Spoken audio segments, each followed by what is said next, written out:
Hello everyone, peace of Christ to all. Today we have interesting topic again. When I was in the law school studying Islamic law, if we can say so, I mean like Islamic law, it's really funny. This is a gang law. Anyway, so one of the student he asked a question, which is, you remember there was an old movie, it's about Robin Hood. Now, Robin Hood supposedly is a thief who he steal to feed the poor, all right? Which mean many people, they might take his side, even though like he looked like he is a thief. But if you think about it, and I think about it this way, by the way, for sure I'm against theft, there's no question about that.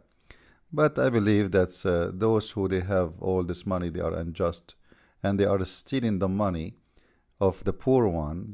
Those who own castles and live like prince and princess. Actually, they call themselves prince and princess, and all of this is from the blood of those poor farmers who work all day, and then at the end of the month, they take their money simply with no right, except that those people.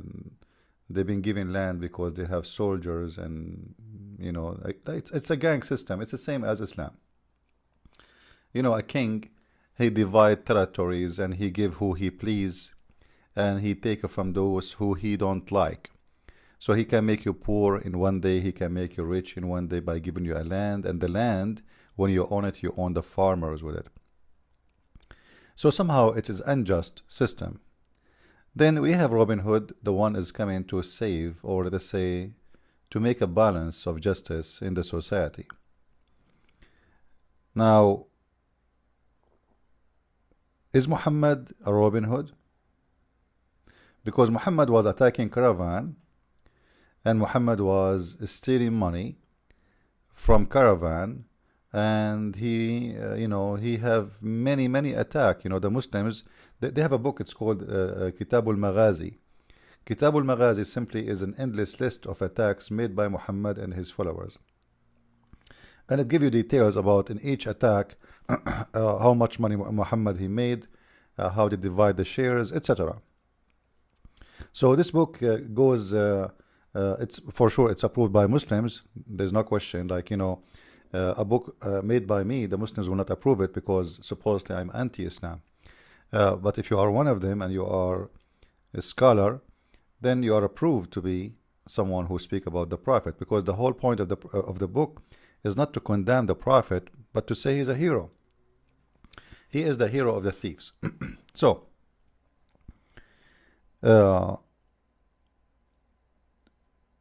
Muhammad in the beginning of his life, and the reason for him to successful in the beginning, he have an agreement with all the thieves and all the outlaw in his territory, in the city of Mecca and Medina.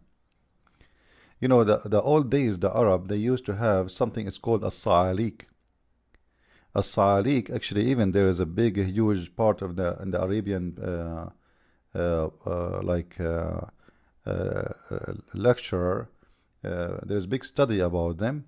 Those are people who they are became wanted. Their tribe kicked them out for misbehavior, for theft, for crimes, for etc.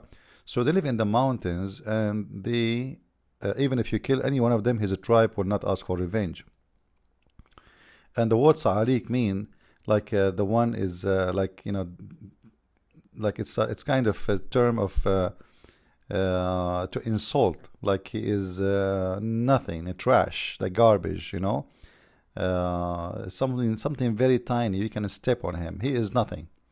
So this was sa'alik mean. So Muhammad in the beginning of his life, he found that those people are very helpful, and what he did, he told them, you are a thief and you are a criminal between your people, but if you join me, you will be considered as a hero. And even if you die when you are attacking to do your theft, you will collect after like enjoying all the life you have before. Even after you die, I promise you, my God will give you a lot of virgins in the heaven. So those thieves, they found somebody suddenly, he can accept them And not only this, to be honored, to be considered mujahideen, to be considered people of God.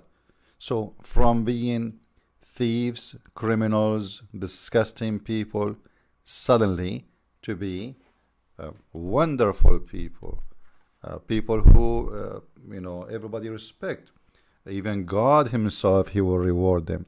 So that was a big, big, let us say, a smart movement of Muhammad by taking those criminals, and then all the criminals they start joining, because simply you kill, you steal, you rape, but still you are a good guy. That's fantastic. So those people already they have their blood is full of violence, and they love to take things is not there. I mean, it's not them, they're their own. So they can take it and they don't feel guilty.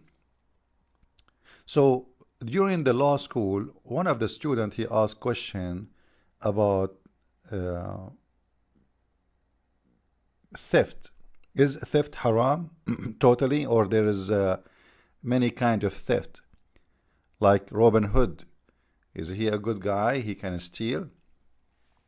The teacher he said, well, Robin Hood at the end of the day, brother, he is a Christian, and this guy he will go to hell for what he do. He but if a Muslim he do what Robin Hood did, he will go to hell too. Then the guy he asked, why? Isn't it this guy is stealing from those who they are bad to do?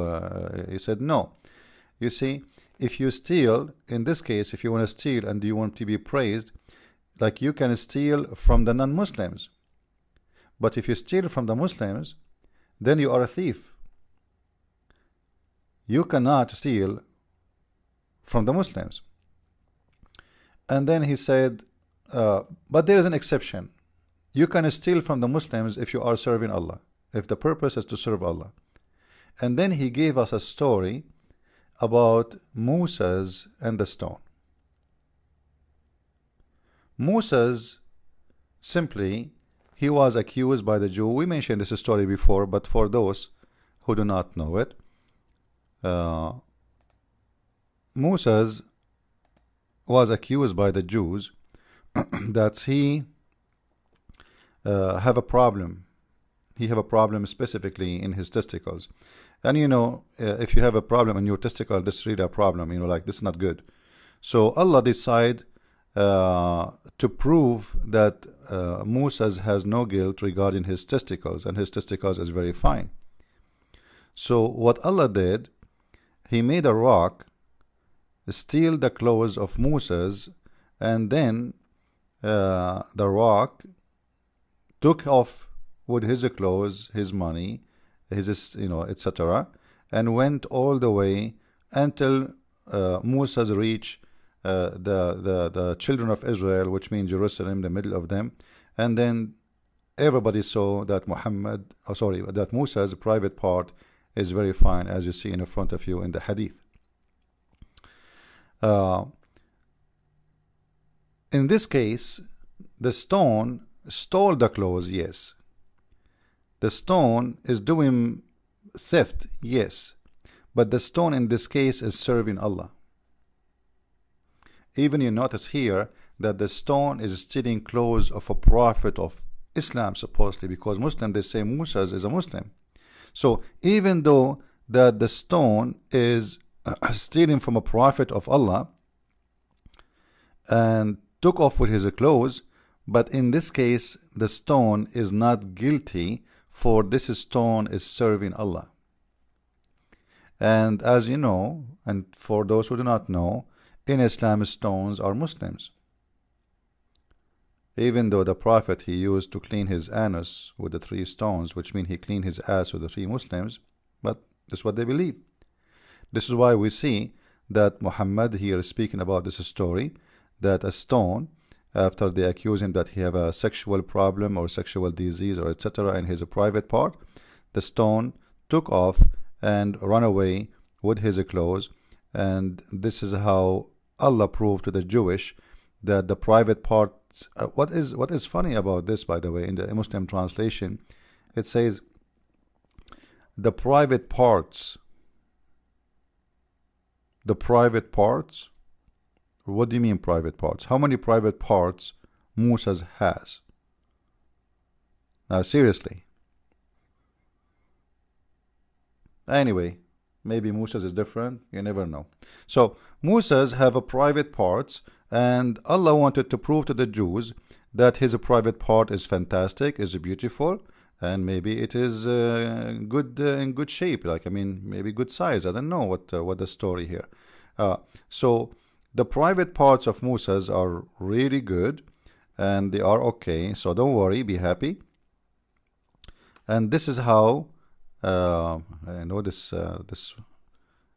site is acting up. I'm trying to center it in the middle. It's not working. All right. I need to upgrade my my computer, my system, but thank you for not donating. What we can say, nobody is helping. So here, oh, it's out again. I'm not sure what's wrong. Anyway, I think the story is very clear. You can read it. Here in this case, the theft is done by a Muslim stone against a Muslim prophet. And Allah, He ordered the stone to do so. The stone did not do it by its own. Like, the stone here is serving the will of Allah. And this is why the stone was stealing the clothes of Musa.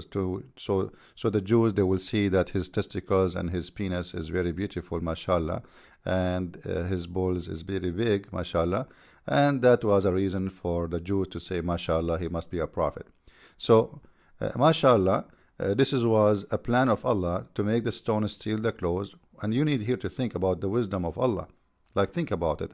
The Jews are accusing the prophet that his balls have something wrong with them. And Allah, He need to prove to the Jews that the balls of his prophets are the best. So what He do? He ordered a Muslim stone to go there, place herself in front of the beach. Musa's, because this is the only stone there, so he took off his clothes, he put his clothes there, and when Musa's in the middle of the water, the stone ran away. Genius, unbelievable, amazing story. Nobody can come with stories like this except Allah, for sure. So according to the sheikh in the school, in our school, he said this was a theft, but here the stone is serving Allah and it's not a bad stone. Yet Musa's, he struck the stone with his staff, and until now the marks of the stone exist there. You see it there, it says, by Allah, there are marks of 6 or 7 stroke made by Musa's on the stone. So Musa's already practiced Sharia law on the stone, and he beat the stone because you should not do that. But Musa's here is not very accurate, because he should accept that that this is Allah's wish, and Allah who is the one who made the stone. But Musa's, because he is just a Muslim prophet who do not know what Allah planned, so he punished the stone by beating her 6 times or 7 times, as they say, 7 stroke in the stone. Like, have you believe it? How tough Musa's is with his staff. He beat the rock and he leave 7 marks in the back of the stone. I feel sorry for this stone. That must be very painful beating, you know. Until now, the marks there. Wow, man, I cannot believe it.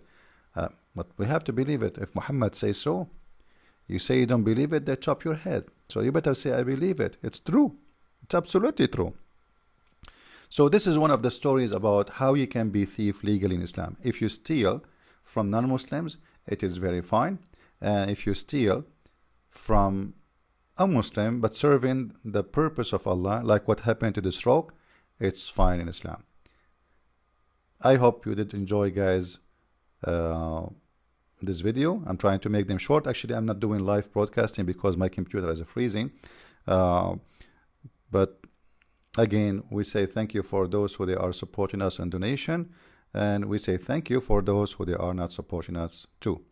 With this, I say God bless. Christ is Lord.